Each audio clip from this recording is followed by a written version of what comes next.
नमस्कार दोस्तों, आप सभी का स्वागत है आपके अपने YouTube channel money of digital news MDN पर। दोस्तों बात करने वाले हैं एमपीएस इन्फोटेक्निक स्टॉक के बारे में। सो बस इस स्टॉक पर अगर हम चर्चा करें तो दोस्तों इस स्टॉक की जो ट्रेडिंग सेशन है वो कुछ ही दिनों के लिए चलती है और सप्ताह में दोस्तों एक बार चलती है। तो अब दोस्तों इस कंपनी के कल Q1 के रिजल्ट आने वाले हैं। तो दोस्तों रिजल्ट किस प्रकार के आएंगे, पर उससे पहले दोस्तों कुछ नेगेटिव अपडेट्स भी निकल के आ रही है। कंपनी के दोस्तों मैनेजमेंट रिजिग्नेशन देख देख के भाग रहा है।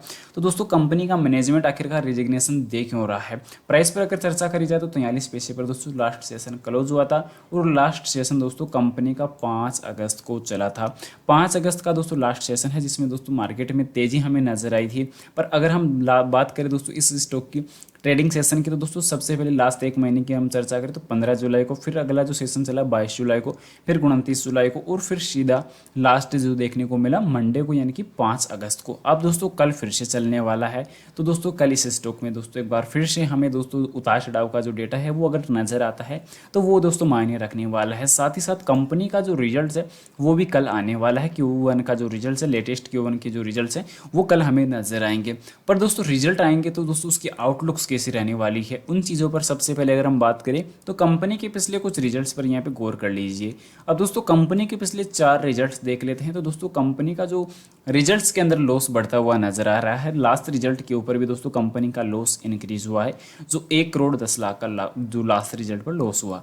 पर उसके साथ साथ कंपनी की सेल, अब दोस्तों कंपनी की सेल अगर हम यहाँ पे वॉच करते हैं तो कंपनी की सेल में भी दोस्तों गिरावट आ चुकी है। ऑल ओवर कंपनी की सेल गिर चुकी है, क्योंकि अगर कंपनी के पिछले 5 सालों की सेल अगर बात करें 1 2 3 4 और 5, इस 5 सालों के एवरेज में अगर हम कंपनी की सेल्स पर नज़र डालते हैं तो कंपनी की दोस्तों सेल से इस लेवल तेज़ी से गिरी है। अब इन 2 सालों के अंदर दोस्तों वापस जो है सेल्स में एक बढ़िया बढ़ोतरी नजर आई। पर वापस यहाँ पे देखने को मिला कि सेल यहाँ पे इंक्रीज हुई पर वापस यहाँ पे गिर चुकी है। तो इसका मतलब हमें दोस्तों कंपनी के अंदर ऑपरेटर्स का ट्रैप 100% है। कंपनी के अंदर दोस्तों प्रमोटर्स की हिस्सेदारी भी अभी वर्तमान टाइम में है नहीं, क्योंकि वर्तमान में टोटल जो प्रमोटर्स की हिस्सेदारी कंपनी के अंदर 1.95% की है। और कंपनी का दोस्तों जो है एनएससी और बीएससी ने दोस्तों कंपनी की ट्रेडिंग विंडो को क्लोज कर रखा है। कंपनी की दोस्तों जो ट्रेडिंग है उसको निलंबित कर रखा है ऑलमोस्ट। उसका रीज़न है कि दोस्तों कंपनी एनएससी और बीएससी की लिस्टिंग फीस पे आउट नहीं कर पा रही है time to time.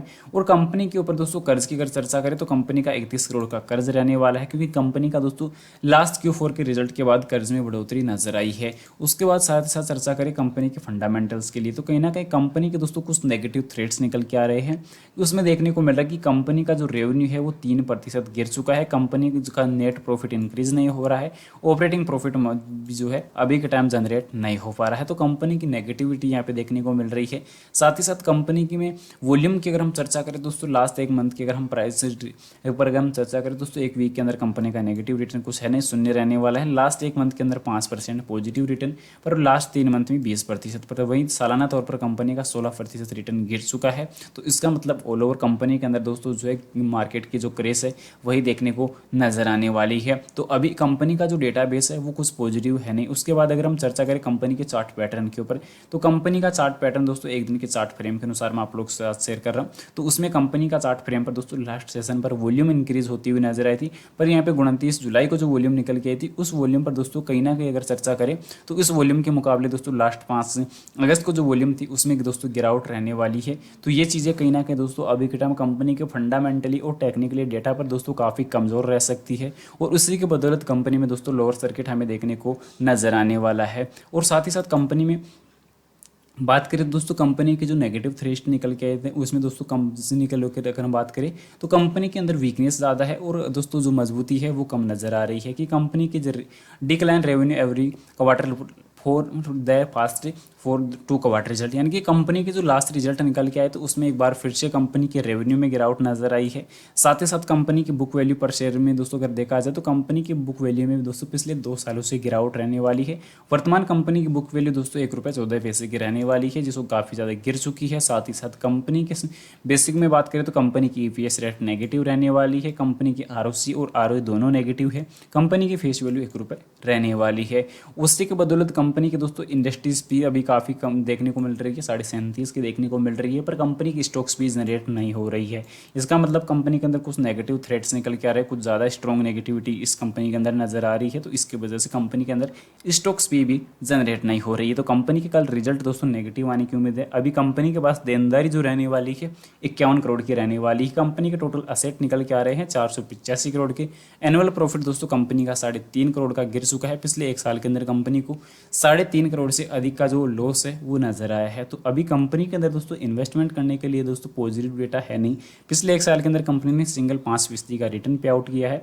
Depth of equity काफी भले पॉजिटिव हो, पर दोस्तों कंपनी की जो रिटर्न्स है वो नेगेटिव है। कंपनी का प्रॉफिट गिर चुका है, लॉसेस कंपनी कंटिन्यूसली बुक कर रही है। तो इन्वेस्टमेंट से दोस्तों इस स्टॉक से मैं आप लोगों को सजेस्ट नहीं करूंगा।